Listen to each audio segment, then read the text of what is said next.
"Why are you staring at my mama?" The question didn't echo. It sliced clean through the polished air of the Manhattan ballroom, sharper than the clink of crystal glasses or the soft hum of jazz floating from the stage. Conversations stalled mid-sentence. Laughter died in half-breaths. And for the first time that night, every eye in the room shifted away from Victor Hale. He stood at the center of it all, as he always did, tailored black suit, posture effortless, presence undeniable. Men twice his age measured their words around him. Women lowered their voices when he passed. In a city where power was whispered about behind closed doors, Victor Hale didn't need introductions. He was the kind of man who made silence feel like a command. And yet, right now, that silence belonged to someone else. A small figure stood just 10 feet away from him, barely tall enough to reach his chest. A little black girl, no older than 6, her shoes slightly scuffed against the gleaming marble floor, her hand gripping the edge of her mother's uniform like it was the only thing anchoring her in a room that didn't want her there. Her name was Amaya Brooks, and she wasn't looking down. She wasn't shrinking. She wasn't afraid. Her wide, steady eyes were locked directly onto Victor Hale's face, as if she didn't see the weight of the name, the rumors, the invisible lines no one else dared to cross. As if she only saw a man, staring too long at her mother. Behind her, the woman in question, Nia Brooks, froze completely. The silver tray in her hands trembled just enough to make the glasses chime softly, a fragile sound swallowed almost instantly by the tension closing in around them. "Amaya," she whispered under her breath, her voice tight, urgent, already apologizing before the damage could fully land. But the child didn't move, didn't look away, because children didn't understand hierarchy. They didn't calculate consequences. They only recognized something simpler, something adults learn to ignore: discomfort. And in that moment, Amaya knew one thing with absolute certainty. The man everyone else feared was making her mother uncomfortable. A guest near the bar let out a nervous chuckle, quickly silenced by the sharp glance of another. Somewhere in the back, a manager started moving forward, rehearsing the polite but firm intervention that would remove this disruption before it escalated. But he never got the chance, because Victor Hale didn't react the way anyone expected. He didn't frown, didn't speak, didn't even blink. He just stood there, completely still. And if anyone had been close enough to look past the composed exterior, past the cold precision that defined him, they might have noticed it. That fraction of a second, that almost imperceptible shift.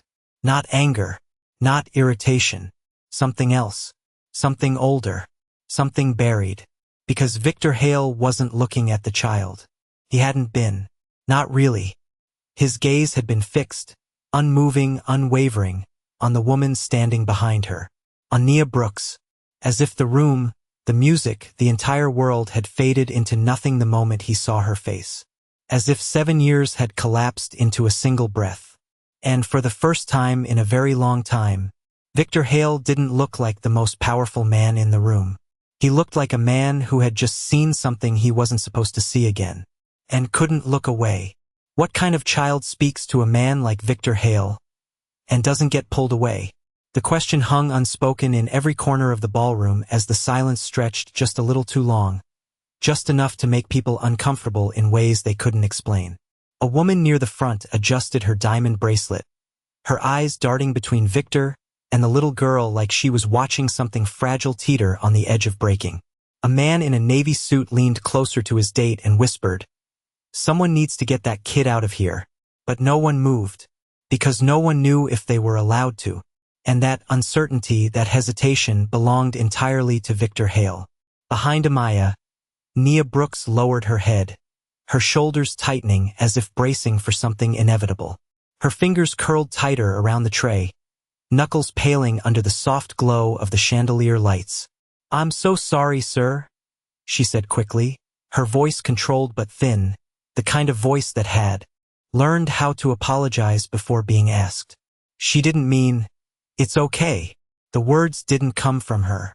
They came from him, low, even, and so unexpected that they didn't just interrupt her. They stopped the entire room. Victor Hale had spoken, and he hadn't raised his voice. He hadn't signaled security. He hadn't dismissed them. He simply responded. The manager, who had been halfway across the floor, froze mid-step. The servers lining the walls exchanged glances. Even the band seemed to hesitate before slowly picking up the melody again. Softer now, like they were afraid to disturb whatever was unfolding. Amaya didn't flinch. If anything, she stepped a little closer, her small sneakers making a faint sound against the marble as she tilted her head up at him. "Then why won't you answer?" she asked, her tone still steady, still honest, still completely unaware of the invisible rules she was breaking. A few guests gasped under their breath. Not loudly, but enough, because that wasn't just bold. That was unthinkable. Victor's gaze finally shifted. Not fully, not away from Nia, but enough to acknowledge the child standing between them. His eyes dropped slightly, just enough to meet hers. And something in his expression, something subtle but undeniable, changed. Not softened, not completely, but adjusted, as if he was recalculating something he hadn't expected to face tonight. "Amaya," Nia whispered again, more firmly this time, her voice laced with quiet urgency. "Come here." But Amaya didn't move, because she felt it now. The attention, the tension, the strange, invisible thread pulling between this man and her mother. And children, even when they don't understand, always notice what adults try to hide. "Mama," she said softly, not taking her eyes off Victor. "He looks like he knows you." The words landed heavier than anything she had said before. Not loud, not dramatic, but precise. And for the first time since she spoke, Nia Brooks couldn't hide it. That flicker, that crack in control. Her breath caught, just for a second, just long enough for Victor to see it. And that was all he needed, because in that moment, something shifted in him completely. The distance he had kept, the stillness, the careful control. It all narrowed into something sharper, more focused, more dangerous in a way that had nothing to do with power and everything to do with memory. He took a single step forward. Not rushed, not aggressive, just deliberate. But it was enough. Enough for the room to tighten again. Enough for people to straighten their posture, to hold their breath, to prepare for a reaction they thought they understood. But they didn't, because Victor Hale wasn't stepping toward the child. He was stepping toward the past he had buried. And for the first time that night, the most powerful man in the room wasn't deciding what to do next. He was trying to understand what had already happened. What happens when a man who controls everything realizes he might have been wrong? The question didn't form in words, but it pressed heavily into the silence as Victor Hale took that step forward, closing the distance that no one else in the room would have dared to cross. The air shifted with him, not dramatically, but enough. Enough for people to feel it in their chest, like the moment before a storm finally breaks. Amaya didn't step back. She stayed exactly where she was, small but unyielding, her presence the only thing standing between her mother and a man whose name alone carried weight in places most people would never see. But Victor still wasn't looking at her. Not fully. His attention, sharp, unwavering, was locked on Nia Brooks. And now that he was closer, there was no mistaking it. The recognition wasn't imagined. It wasn't coincidence. It was real. "You shouldn't be here," he said quietly. The words weren't loud, but they carried. They reached the edges of the room, slipping through conversations that had long since died, settling into the ears of people who suddenly realized they were witnessing something far more personal than they had expected. Nia's fingers tightened around the tray again, but this time, she didn't lower her head. Slowly, carefully, she lifted her eyes to meet his, and for a brief second, the room disappeared. Not literally, but in the way that matters. The chandeliers, the guests, the music, all of it faded into something distant and irrelevant. Because in that moment, there were only two people standing there.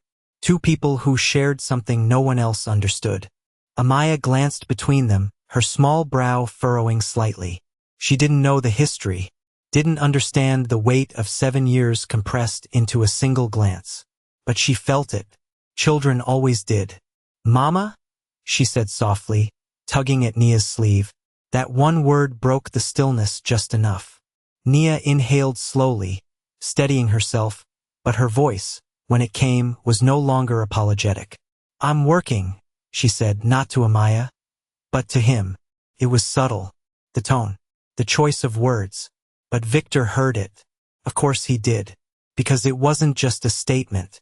It was distance. It was a boundary drawn in the quietest possible way. And that was new.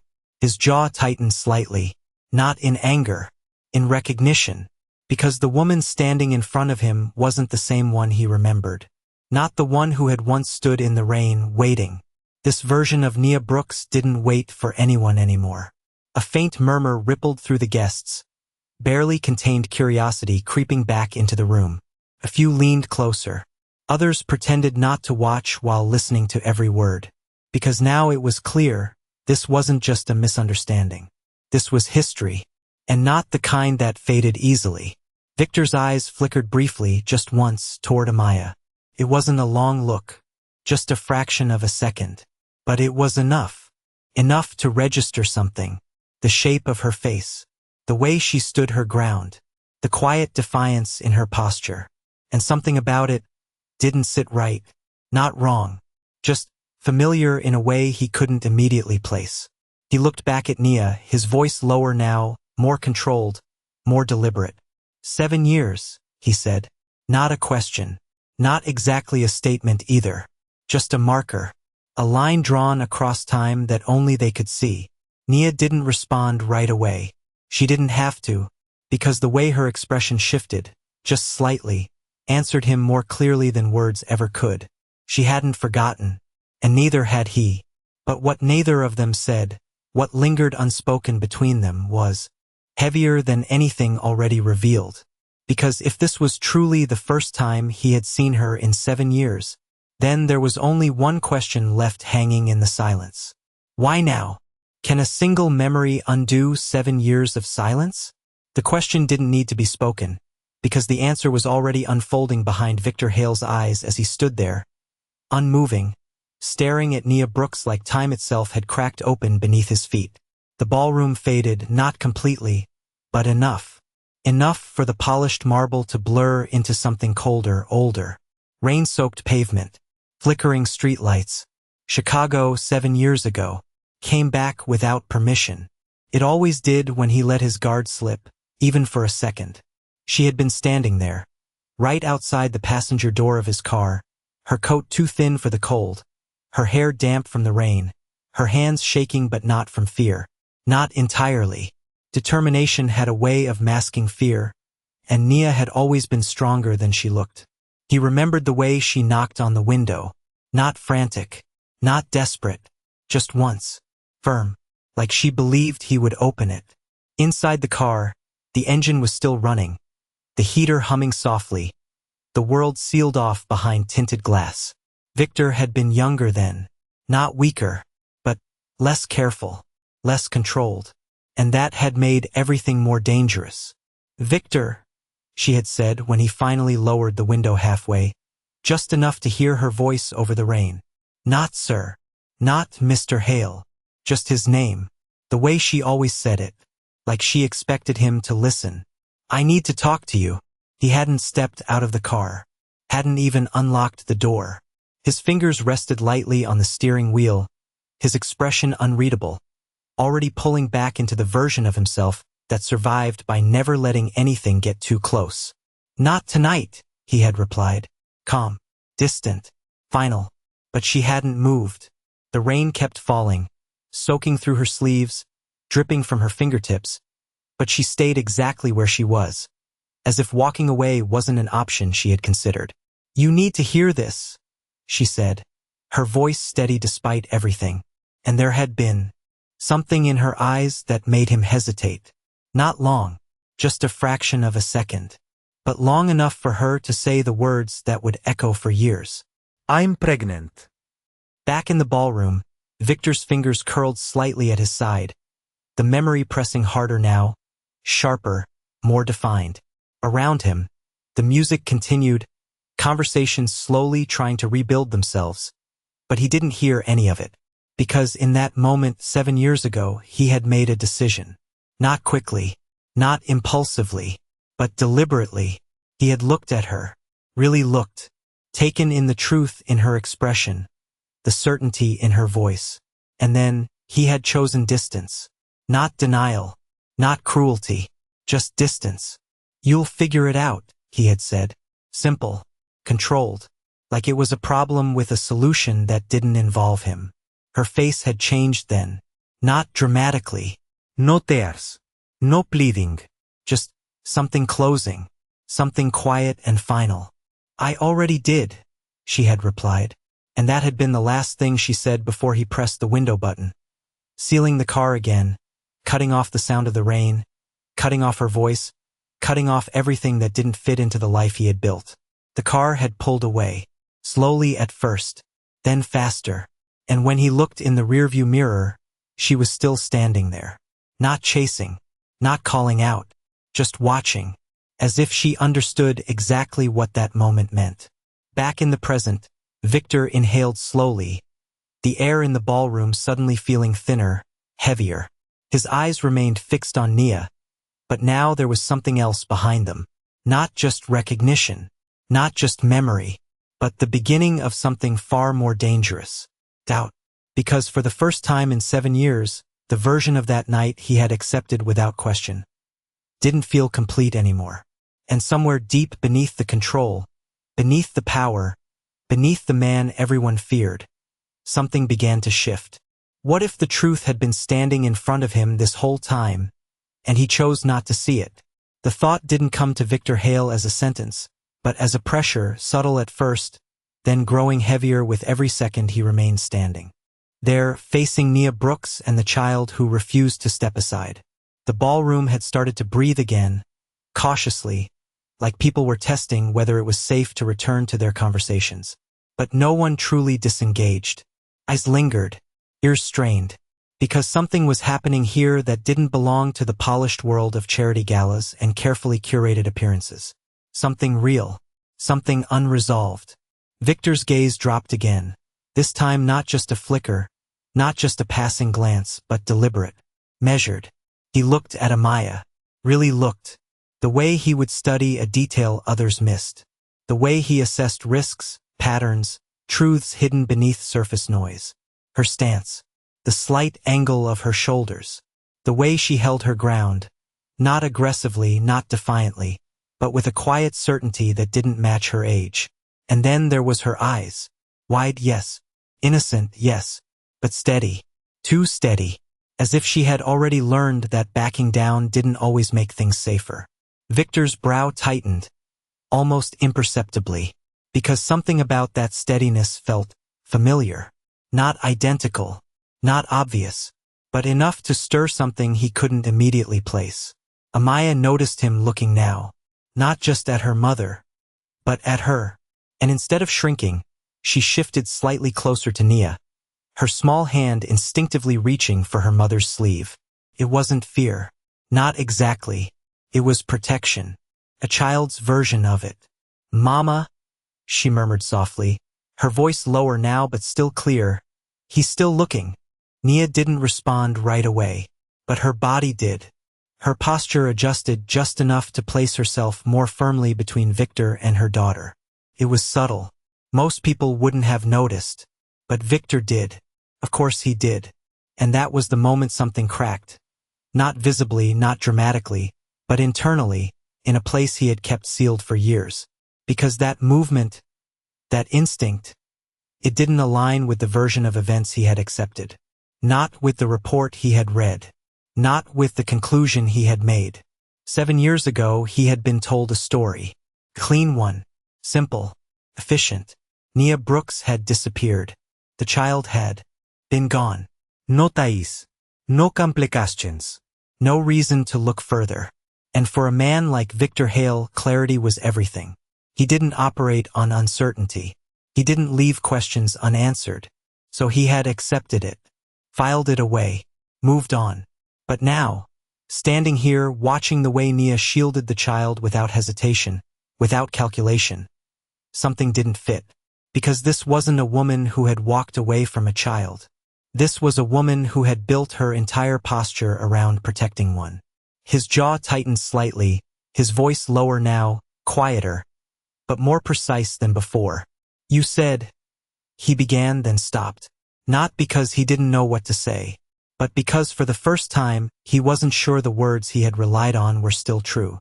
Nia met his gaze again, and this time there was no avoidance. No apology. Just a calm, steady awareness that the ground beneath both of them had shifted. She didn't answer his unfinished sentence. She didn't need to, because the question wasn't for her anymore. It was for him. And somewhere deep beneath the control, beneath the years of certainty, Victor Hale realized something he had never allowed himself to consider before. He might have believed the wrong story, and the child standing in front of him might be the reason that story was about to fall apart. In a world where power commands silence, a single question from a little girl shatters everything, pulling a feared mafia boss into a past he thought was buried forever. This cinematic story explores the tension between authority and innocence as the mafia boss confronts a black maid whose quiet strength hides a 7-year secret, blending emotional depth and suspense in a narrative that resonates with fans of dark romance. As the child's fearless voice forces hidden truths into the light, the audience is drawn into a layered journey of memory, regret, and protection, where every glance and silence carries weight, making this dark romance not just about attraction but about consequences and choices. The story unfolds in a high-society American setting where appearances mask reality, and the mafia boss's calculated control begins to fracture when he realizes the past he accepted may have been a lie, elevating the emotional stakes and redefining dark romance through themes of misjudgment and redemption. With powerful storytelling that highlights the contrast between dominance and vulnerability, the Black Maid emerges as a symbol of dignity and resilience, challenging the mafia boss in ways no one else can, creating a compelling dark romance that goes beyond cliché and into moral conflict. This gripping narrative delivers suspense, emotional tension, and a slow-burning revelation that keeps viewers engaged, making it a must-watch dark romance story where silence speaks louder than words and truth changes everything. How long can a lie survive when the truth is standing right in front of it? The question lingered in the air, invisible but suffocating, as Victor Hale stood there, staring at Nia Brooks with a level of focus that made the rest of the world feel distant and irrelevant. The music had resumed, softer now, cautious, like even the band understood something fragile was unfolding beneath the surface. Conversations had picked back up, but not fully. People spoke in lowered tones, their attention divided, drawn back again and again to the quiet confrontation at the center of the room. Because something had shifted, not outwardly, not dramatically, but undeniably. Victor's certainty, once absolute, was no longer intact. And for a man like him, that was more dangerous than any external threat. "You said the child was gone." His voice was low, controlled, but no longer indifferent. Carried something new now, something edged with doubt. The words weren't loud, but they didn't need to be. Nia heard them. Of course she did. Her expression didn't change immediately. She didn't flinch, didn't deny it. Instead, she exhaled slowly, as if she had been expecting this moment. Not tonight, not here, but eventually. "No," she said quietly. "That's what you chose to believe." The distinction landed harder than any accusation. Victor's eyes narrowed slightly, not in anger, but in recalculation. Because that wasn't the answer he expected. It wasn't defensive. It wasn't emotional. It was precise. And precision meant intention. Amaya looked up at her mother, then back at Victor, her small hand tightening slightly against Nia's sleeve. She didn't understand the words, but she understood the tension. The way adults spoke when something important was being hidden in plain sight. "Mama, what's he talking about?" she asked softly. Nia didn't answer right away, and that silence, that hesitation, was enough to shift something else inside Victor. Because hesitation meant there was more. Always more. He stepped slightly closer, not enough to invade space, but enough to close distance. Enough to remove any illusion that this was casual, accidental, or temporary. "You disappeared," he said, his tone quieter now, more deliberate. "No calls. No trace. Nothing. Each word was measured, built on years of assumption, years of accepted conclusions that had never been challenged until now. Nia met his gaze fully this time. No avoidance. No fear. Just clarity. I didn't disappear, she said. I left. The correction was simple, but it changed everything. Because disappearing meant being lost. Leaving meant making a choice. And that difference, small as it sounded, carried weight Victor hadn't accounted for. His jaw tightened slightly. Without a word. I told you everything you needed to know, she replied. And there it was again, that precision, that control. Not emotional, not defensive, intentional. Victor studied her, searching not for weakness, not for guilt, but for inconsistency. Because something still didn't align. Something in the way she stood. The way she protected the child. The way the child instinctively stayed close to her, not out of fear, but trust. It contradicted the story he had been given. The one he had accepted without question. And for the first time, Victor Hale realized something that unsettled him more than he would ever admit. He had never verified it himself. He had relied on someone else's version of the truth. And now, standing here, watching the quiet strength in Nia Brooks, the unshaken presence of the child beside her, that version felt incomplete. You said it wasn't mine, he said finally, the words slower now, heavier, like they carried more than just memory. Nia's eyes flickered just once, not with fear, not with regret, but with something deeper, something he couldn't immediately read. Yes, she said. No hesitación. No explanación. Just confirmation. And that was the moment the silence returned. Not forced, not commanded, but natural, inevitable, like the room itself understood it had just stepped into something irreversible. Because now the question wasn't what had happened 7 years ago. The question was, why would she lie?